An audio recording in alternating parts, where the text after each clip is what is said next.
लाल कीजिए इश्क बड़ा रे सवाल में ना कोई इश्क सवाल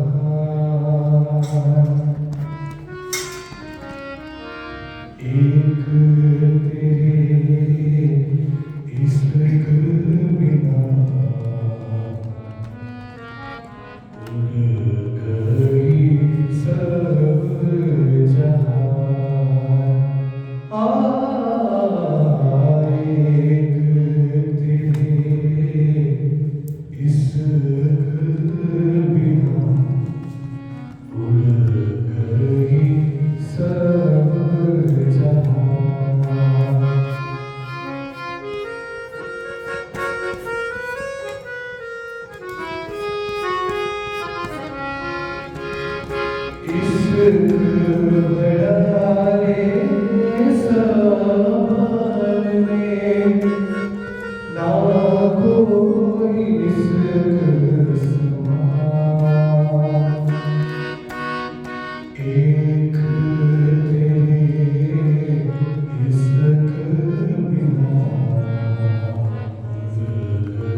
क्रियाकृत मिल से कहाँ जाऊं।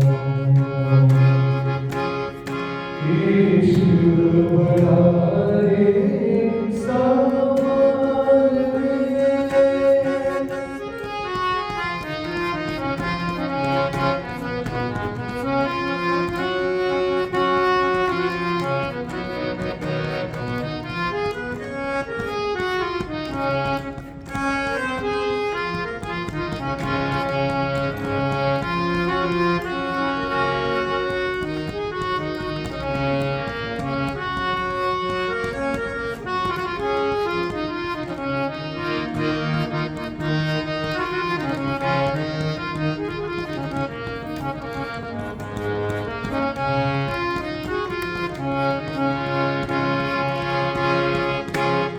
जो दुख तुम ही बिछोरे मोहे लागता सो प्यार। जो दुख तुम ही बिछोरे मोहे लागता सो प्यार। एता सुख तेरे बिना में, एता सुख तेरे बिना में, तो कौन सुख हो सिबिहार। तो कौन सुख हो सिबिहार। इश्क बड़ा रे सामान में, ना कोई सकसा। एक तेरे इश्क बिना भूल गई सब जहां।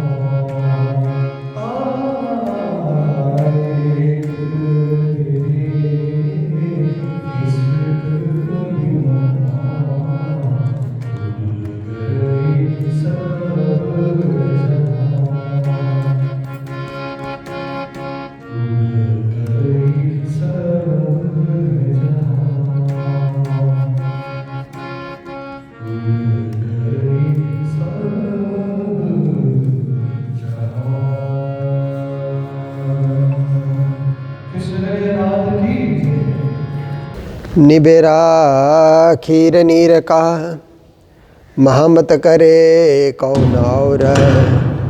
माया ब्रह्म चिनाय के सतगुरु बतावे ठोर। सतगुरु बतावे ठोर।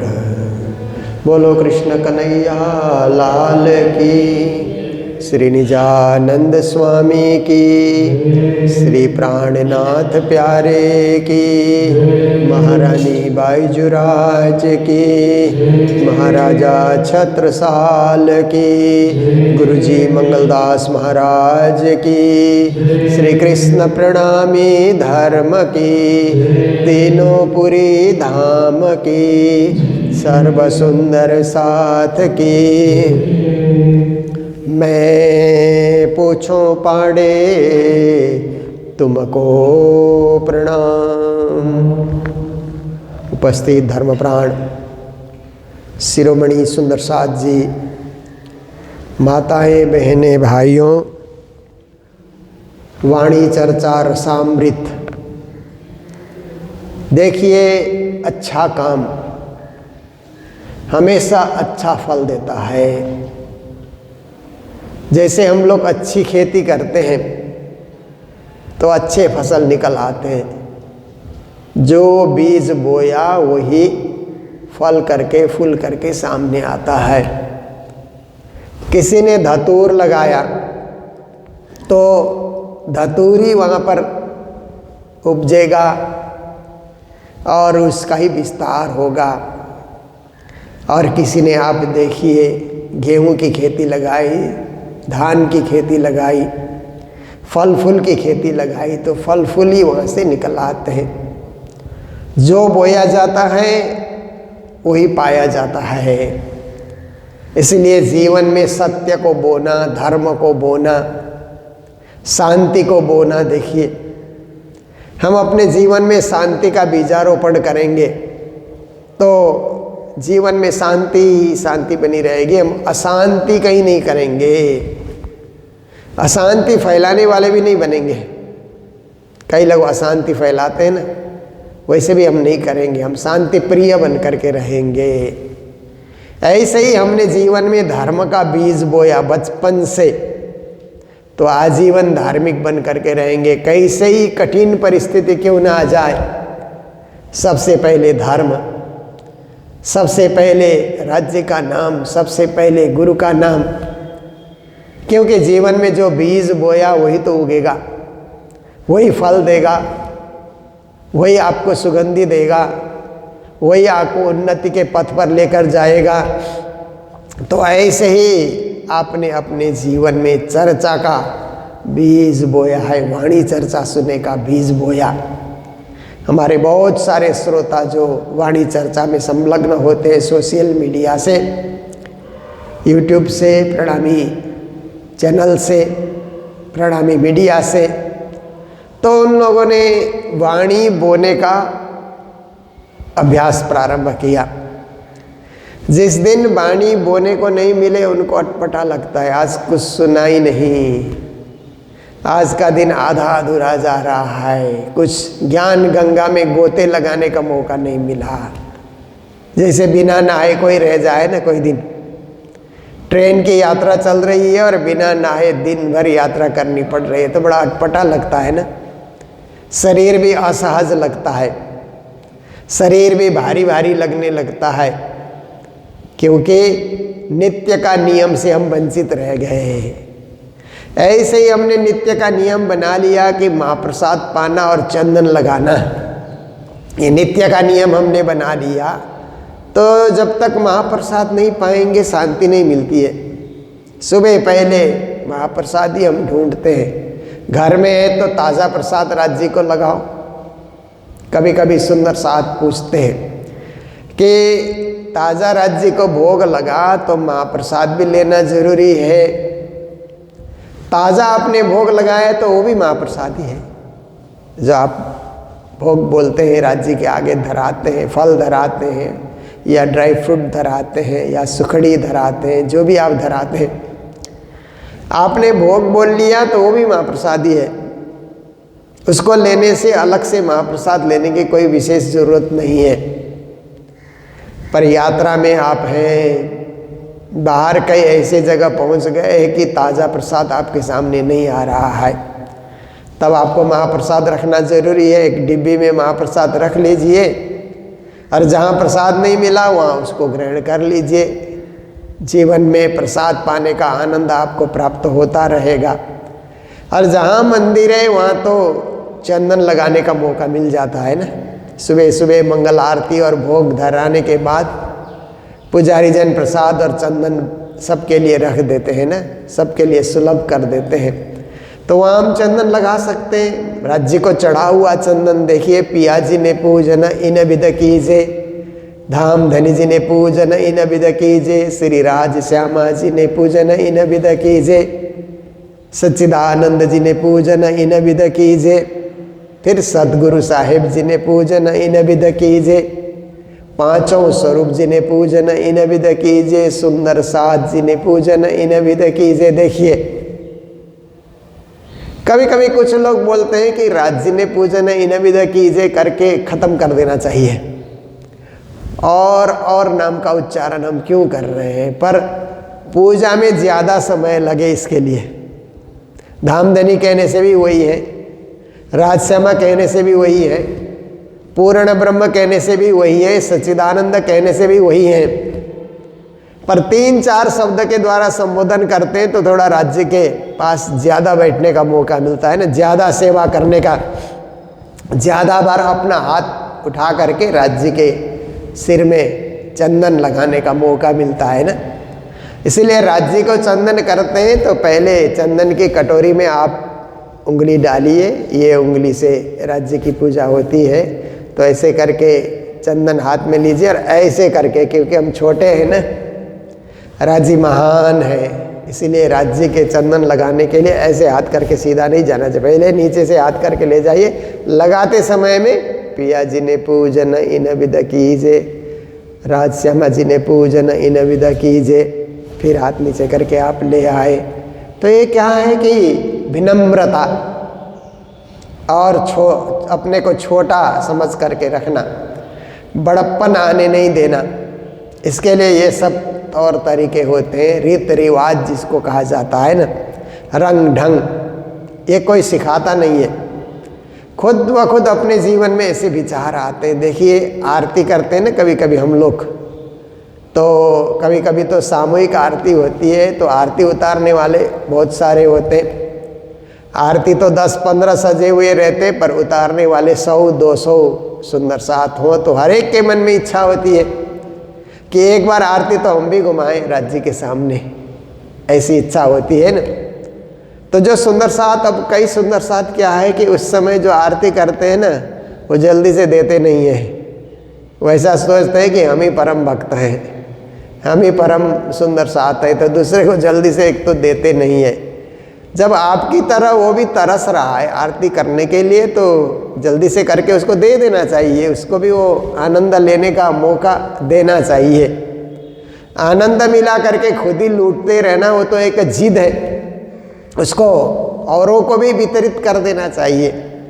तो आरती औरों को दिया जाए, पर आरती लेने वाले कभी कभी क्या करते हैं कि ऊपर से झपटते हैं, ऐसे ऐसे खींच करके ना आरती नीचे से लिया जाता है।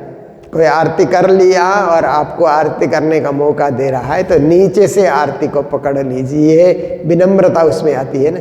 ऊपर से हमने पकड़ लिया तो अहम भाव दिखता है, नीचे से हमने ऐसे आरती को पकड़ लिया तो वहीं झुकाव, विनम्रता, समर्पण का ये दृश्य दिखता है, और समर्पण का भाव भी हृदय में उदय हो जाता है। तो इस प्रकार से आप देखिए कि हर जगह भाव भक्ति, यही तो राज्य के करीब होने के लिए मौका है। इसलिए हम लोग चंदन अर्पण करें, फिर पांचों स्वरूप जिन्हें पूजन इन विध कीजिए, ऐसे जो हम लोग बोलते हैं, तो पांचों स्वरूप कौन है? राज्य, श्यामा जी और सुंदर साथ हैं, अक्षर और महालक्ष्मी। परमधाम में ये 5 स्वरूप कहे जाते हैं। अक्षर भगवान के पास जो विराजी हुई है ना, उनको महालक्ष्मी कहा जाता है, उनका नाम महालक्ष्मी है। विष्णु भगवान के पास जो विराजी हुई है, उनको लक्ष्मी जी कहा जाता है। पर अक्षर भगवान के पास है तो महालक्ष्मी है। लक्ष्मी जी भी महालक्ष्मी के ही अंशावतार हैं, और महालक्ष्मी है तो श्यामा जी के अंशावतार है। आप देखिए, मूल तो श्यामा जी महारानी है, मूल तो इसीलिए ब्रजभूमि में राधा रानी कहा जाता है ना, सब देवियाँ राधा रानी से प्रेरित हैं, ऐसा ब्रजवासी कहते हैं ना, शास्त्र भी यही कहते हैं। तो इस प्रकार से परमधाम में 5 स्वरूप। फिर हम लोग सदगुरु जी ने पूजन इन विध कीजिए, क्योंकि परमधाम में 5 स्वरूप तो है, पर सदगुरु बन करके आए ना देवचंद्र जी और प्राणनाथ जी। जगत में हम हैं तो जगत के हिसाब से भी तो याद करना जरूरी है, इसीलिए सदगुरु साहेब जी ने पूजन इन विध कीजिए। फिर सुंदर साथ जी ने पूजन इन विध कीजिए, क्योंकि सुंदर साथ भी तो श्यामा जी का अंग अंगी है, सुंदर साथ कोई भिन्न नहीं है। जहाँ राज्य वहाँ सुंदर साथ, जहाँ श्यामा जी वहाँ सुंदर साथ, है ना, उनका अस्तित्व राज्य से जुड़ा हुआ है। जहाँ सूर्य वहाँ किरणें, जहाँ किरणें वहाँ सूर्य, जहाँ जल वहाँ तरंगे, जहाँ तरंगे वहाँ जल, जहाँ पुष्प वहाँ सुगंधि, जहाँ सुगंधि वहाँ पुष्प। देखिए अभेद संबंध इसको कहा जाता है। तो ऐसे ही सुंदर साथ और राज्य का संबंध अभी अभेद संबंध, उसको भेद किया ही नहीं जा सकेगा, अलग बिलग किया नहीं जा सकता है। बस राज्य के साथ ही सुंदर साथ हैं, राज्य के साथ ही सखियाँ हैं, किरणों की भांति 12,000 किरणों की भांति वहाँ पर सखियाँ परिलक्षित हो रही हैं, उन्हीं को सुंदर साथ कहा जाता है। इसीलिए सुंदर साथ, ऐसे तो 5 स्वरूप में सुंदर साथ का भी नाम आ जाता है। फिर भी एक विशेष उनकी विशेषता का विस्तार करने के लिए और उनकी विशेषता को प्रकट करने के लिए जगत में सुंदर साथ जिन्हें पूजन इन विध कीजे, ऐसे करके हम लोग पूजा करते हैं ना। तो पूजा करते समय में जो समय हमारा लग जाता है ना, समय सफल होता है। इसलिए कम से कम आधा घंटा, सुबह की पूजा में आधा घंटा, शाम की पूजा में आधा घंटा, और वक्त है तो ज़्यादा भी लगाइए, पर आधा घंटा आप पूजा करेंगे आपको आनंद आएगा। आप ये सोचेंगे कि राज्य ने 24 घंटा दिया तो 23 घंटा मेरा, 1 घंटा राज्य का, ऐसा सोचना चाहिए ना। क्योंकि जैसे हम लोग क्या करते हैं, देखते हैं कि बंटवारा होता है ना, कभी कभी परिवार में बंटवारा हो जाता है ना। तो बंटवारा होता है तो अच्छे लड़के क्या कहते हैं, अच्छे सुलझे हुए लड़के कहते हैं कि बंटवारे में माँ बाप का हिस्सा भी रहना चाहिए। अभी माँ बाप जिंदा हैं तो उनका हिस्सा भी रख देना चाहिए। हम लोग 3 बेटे हैं तो 4 हिस्सा किया जाए। 1 हिस्सा माँ बाप का, जब तक वो जी रहे वो अपना खर्च करें, अपना तीर्थ यात्रा करें, किसी को दान देना है दें, अपनी खुशी के लिए वो प्रयोग करें, कहीं जा कर के आरती करने की इच्छा है वो करें माँ बाप का। फिर हम 3 बेटे हैं तो 3 बेटों के लिए फिर 1-1 हिस्सा हम लोग कर लेते हैं। कई लोग बेटियां भी हैं तो कहते हैं वो भी तो हमारी ही हैं। ऐसे तो बेटी को कन्यादान में बहुत कुछ दिया जाता है, फिर भी वो दूर की तो नहीं है ना, हमारे खून का रिश्ता है, हमारे घर की है वो भी, तो कुछ उसको भी दिया जाए। ऐसे अच्छे लोगों में होता है, समझदार जो लोग होते हैं ना समझ लोग होंगे तो माँ बाप का हिस्सा भी ले लेंगे। आपको क्या करना है, हम आपको पालेंगे, आप रख करके क्या करोगे, बाद में हमारे नाम में चढ़ाने में हमें दिक्कत होगी, अभी से चढ़ा दीजिए। कई माँ बाप नहीं चढ़ा देते हैं तो बच्चे नाराज हो जाते हैं, वो कुपुत्र, ऐसे बच्चों को कुपुत्र कहा जाता है। और माँ बाप का हिस्सा रख करके भी माँ बाप की सेवा करने वालों को सुपुत्र कहा जाता है। तो सुपुत्र जो होते हैं वो माँ बाप का हिस्सा रखते ही रखते हैं। ऐसे ही हम भी सुपात्र बने, सुसुंदर साथ बने, सुंदर सुंदर साथ, हाँ, सुष्ट सुंदर साथ, सभ्य सुंदर साथ, सुलझे हुए सुंदर साथ, ऐसे हम सुंदर साथ बने तो राज्य का हिस्सा भी हमें रखना होगा। तो राज्य का हिस्सा, समय में भी राज्य का हिस्सा, 24 घंटे में 23 घंटा मेरा, 6 घंटे तो मैं सो जाता हूँ अपने ही लिए, बाकी घर परिवार का काम धंधा इत्यादि मैं करता हूँ, और 10 घंटे 12 घंटे मैं कमाई धंधा करता हूँ, वो भी मेरे लिए है, मुझे ही खाना है, मेरे परिवार को खिलाना है। और उसके बाद जो परिवार के साथ बातचीत करना, गपशप करना, इधर उधर यार दोस्तों में जाना आना, पर 1 घंटा राज्य को, राज्य का हिस्सा, राज्य को दिया हुआ समय है, वो हम वापस नहीं लेंगे ऐसे। और राज्य का हिस्सा क्या होता है कि घर में भोजन बनता है तो पहले राज्य को धराना, वो भी राज्य का हिस्सा हो जाता है।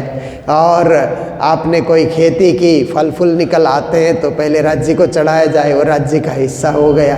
धन आप कमाते हैं तो थोड़ा सा राज्य का दान पुण्य करने के लिए, राज्य के नाम से दान पुण्य करने के लिए थोड़ा सा हिस्सा आप अलग कर लीजिए। खर्चा तो होता ही है, जो जेब में पैसा आए खर्चा हो ही जाता है, उसी में से थोड़ा सा अंश हमने परोपकार में लगा दिया तो पुण्य के फलदायी हम बन जाते हैं। नहीं लगा सके तो कुछ नहीं, अपने स्वार्थ का उपभोग करते रहे, जीवन हमारा धन्य नहीं बन सका। मरते समय में कष्ट होगा कि कुछ पुण्य नहीं किया, तब कुछ होता भी नहीं है। इसीलिए वक्त रहते ही धर्म भी करना चाहिए, तीर्थ भी करना चाहिए, व्रत भी करना चाहिए, पुण्य भी करना चाहिए, दान भी करना चाहिए। और एक दान है समय दान। समय दान भी बहुत बड़ा दान होता है। इसीलिए राज्य की पूजा के लिए, राज्य की चर्चा के लिए जो समय दान हम कर रहे हैं, ये सबसे बड़ा दान है, सबसे उत्तम दान है। तो आज का प्रसंग चल रहा है राग आशाबरी में, किरंतन में श्री जी ने वेदांत का प्रकरण सजाया है। एक वेदांता का प्रकरण 22 चौपाई में हम लोग कई दिन से सुनते आ रहे थे, एक एक चौपाई का रस आपके समक्ष प्रकट किया गया। तो कल वो प्रकरण पूरा हुआ, आज नया प्रकरण चल रहा है। मैं पूछूं पांडे तुमको, श्री जी महाराज कहते हैं पांडे का अर्थ होता है पंडे, जो तीर्थों में रहते हैं ना, पंडे लोग कहते हैं ना। पंडे मतलब पंडित लोग हैं वो। पंडित लोगों को ही शॉर्टकट में पंडा कहा जाता है। तो तीर्थों में रहते हैं, उनका काम क्या है? तीर्थ यात्रियों को तीर्थ का परिदर्शन कराना, ये पंडों का काम होता है। वृंदावन धाम जाइए तो वहाँ भी पंडे लोग मिलते हैं, गाइड करते हैं ना। आजकल की भाषा में गाइड कहा जाता है, पर वो पंडे लोग क्या है कि मात्र गाइड नहीं करते, पूजा पाठ भी करा लेते हैं। तो पूरा वृंदावन आपको घुमा देंगे, पूरे ब्रज 84 कोस घूमने की इच्छा है, 1 महीना आपके पास समय है तो पंडे लोग वहाँ घुमा देते हैं। हरिद्वार जाइए, वहाँ पंडे मिलेंगे। बद्रीनाथ जाइए, वहाँ पर ब्रह्म कपाली करके वो पिंड दान कराते हैं ना। गया जी जाइए, वहाँ पंडे लोग मिलते हैं, कराते रहते हैं। आप प्रयागराज जाइए, वहाँ भी पंडे लोग मिलते हैं, पूजा पाठ कराते हैं, आपको सब जगह घुमाते हैं। तो पंडे लोग क्या होते हैं कि कुछ कुछ पंडे ऐसे होते हैं कि शांति से आपको घुमाएंगे और उस स्थान की, उस तीर्थ की महिमा भी बताएंगे।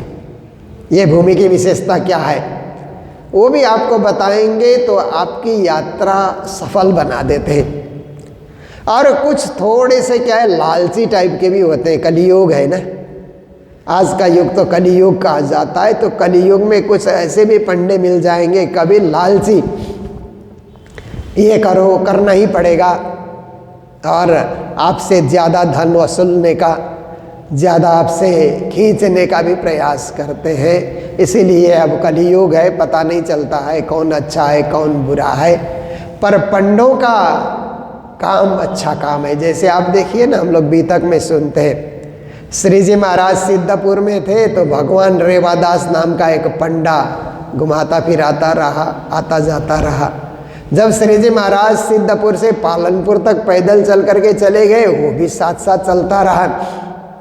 श्री जी ने सोचा ये तीर्थ गुरु होए मिलिया, ये तो तीर्थ का गुरु है, पंडा है, कुछ आस रखता होगा हम लोगों के साथ चल करके। तो एक मोहर दे करके श्री जी ने उसकी विदाई कर दी ना, कि ये पैसा ले लो और वापस चले जाओ। तो और लालच करने लगा। गुरु महाराज ने एक मोहर दिया है तो चेले भी एक एक मोहर देंगे, तो मेरा तो काम ही बन जाएगा, कल्याण हो जाएगा। लालच में पड़ा, जबकि श्री जी महाराज ने तो पूरे समूह की ओर से दिया था, पर वो लालच करने लगा। तो गोवर्धन भट्ट ने उसी समय कहा कि अरे पंडा, क्या भौतिक धन के लिए तो लालच कर रहा है? प्राणनाथ जी महाराज के पास तो आध्यात्मिक धन है, आत्मा कल्याण कर ले। तो आत्मा कल्याण के लिए जब सामने आकर के झुक जाता है, तो चलते चलते श्री जी महाराज ने 4 शब्द कहे ना, चलते चलते 4 शब्द, परम धाम, ब्रज, रास, जागनी, बस यही तो 4 शब्द हैं। धनी के कहलाए मैं कहे तुमको 4 शब्द, किन ज्यादा किन कम कर लिया, किन कर डारे रद्द। 4 शब्द में तो पूरी वाणी, पूरा ज्ञान, प्रणामी सिद्धांत, निजानंद दर्शन 4 शब्दों में ही तो प्रकट होता है। 4 शब्द की व्याख्या होती है तो इतनी बड़ी वाणी बन जाती है। इसलिए श्री जी ने 4 शब्द कहा और उसने 6 महीने ध्यान लगाए कहा जाता है। फिर मौन खोला तो दूसरे पंडे मिल जाते हैं, केशव दास जी, बातें होती है। बीतक का प्रसंग है ना, हम लोग तो आधा घंटा लगा करके बीतक में ये प्रसंग सुनाते। फिर का एक क्षेत्रीय आए थे, क्या कहा, परमधाम ब्रज रास जागनी। अरे वो अक्षरातीत स्वामी थे, तुम नहीं पहचान सके, ईमान आ गया उनको, चले गए दिल्ली में जा कर के मिले। तो ये सब क्या है कि पंडे लोग में भी, केशव दास भी पंडे ही थे, पर ज्ञानी पंडे थे, समझदार पंडे, चिंतनशील पंडे थे, विचारवान थे। भगवान दास भी अच्छा ही था, परंतु थोड़ा मन में लोभ लालच होने के कारण तत्काल श्री जी महाराज को नहीं पहचान सका।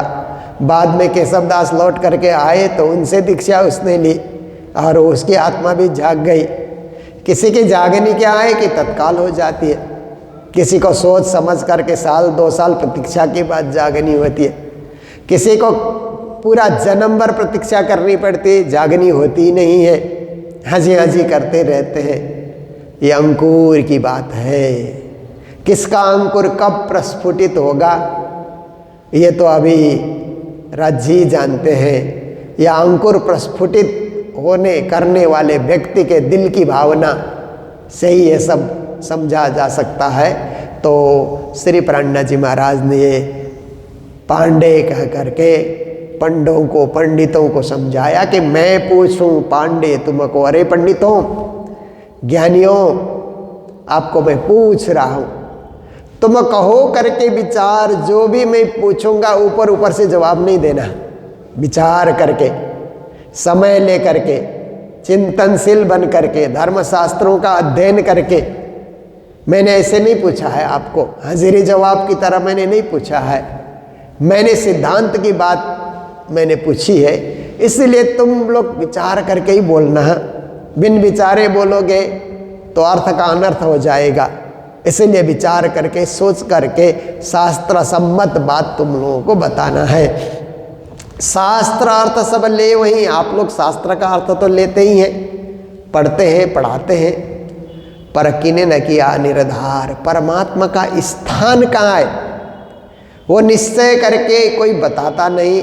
इसीलिए तुम लोगों को भी पूछा जा रहा है, पंडो क्या तुम बताओगे कि परमात्मा का वास्तविक ठिकाना कहाँ पर है, सही सही ठिकाना कहाँ पर है। तो उन लोगों को तो जो ध्यान आता है, कई लोगों को पितृलोक का, कई लोगों को स्वर्ग का, कई लोगों को वैकुंठ का, कई लोगों को कैलाश का, कई लोगों को ब्रह्मलोक का, कई लोगों को नारायण का श्वेत द्वीप का, और कई लोगों को गायत्री के क्षेत्र का, कई लोगों को ओमकार, कई लोगों को शून्य निराकार निरंजन, अब कहाँ कहाँ। और इन सब से परे अभी कई लोगों को गोलोक धाम का पता होता है, केवल धाम का पता होता है, अक्षरधाम तक का पता होता है, क्योंकि शास्त्रों में ये सब शब्द तो आते ही है। पर श्री प्राणनाथ जी महाराज जो पूछ रहे हैं, परे से परे, सबसे परे, जिससे परे कुछ नहीं, वो दिव्य परम धाम की बातें पूछ रहे हैं। इसलिए कहते हैं कि निश्चय करके कहो कि ब्रह्म का सही ठिकाना कहाँ है, परब्रह्म का। परब्रह्म कहाँ रहते हैं, उनका धाम कौन सा है, धाम का नाम क्या है, धाम में क्या वैभव है, क्या ऐश्वर्य है, क्या सुख है, क्या आनंद है, यही मैं पूछ रहा हूँ। तो आप लोग विचार करके इसका जवाब देना। तो हम सुंदर साथ के लिए, जिन्होंने तारतम पाया उसके लिए तो ये बहुत सोचने की बात नहीं है, सीधा परम धाम बोल देंगे। हद पार बेहद है, बेहद पार अक्षर, अक्षर पार वतन है जागिए इन घर, सूरत कई राखे मूल मिलावे माँ, श्याम श्यामा जी साथ जी तले भूम बैठे जी। पर औरों के लिए कठिन होता है, पर कठिन होते हुए भी वो भी जिज्ञासु बन करके जानना चाहेंगे, तो श्री जी महाराज उनको भी जवाब देते हैं, उनको भी परम धाम का अनुभव कराते हैं। ये प्रसंग हमारा चलता रहेगा, वाणी चर्चा के माध्यम से हम लोग नित्य प्रति आगे बढ़ाते रहेंगे। आज हमारा समय पूर्ण हो रहा है, इसलिए चौपाई दोहराते हुए प्रसंग को यही विराम दे रहे हैं। हम लोग श्री कृष्ण प्रणामी मंदिर सिलीगुड़ी में बैठ करके ब्रह्मवाणी की चर्चा सुन रहे हैं। और आज के दिन मंगलधाम में जो भंडारे की सेवा है, श्री मोहन जी अग्रवाल माता भगवती देवी माता जी के सुपुत्र मंगलधाम दर्शन करने गए थे और उन्होंने आज के भंडारे की सेवा दी है, तो उनके सपरिवार को मंगल बधाई देते हुए चौपाई दोहरा रहे हैं। बोलो सतगुरु महाराज की, श्री प्राणनाथ प्यारे की। मैं पूछूं पांडे तुमको,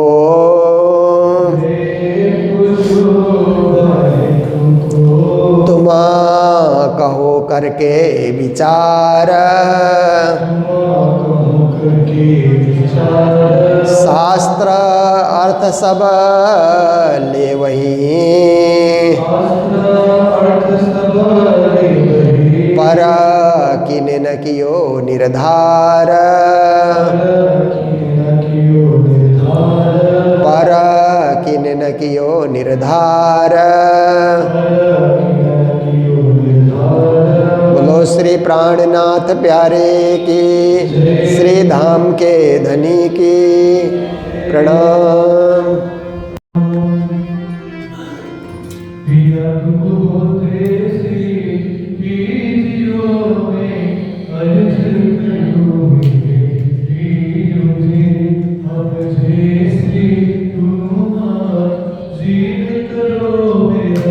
धर्म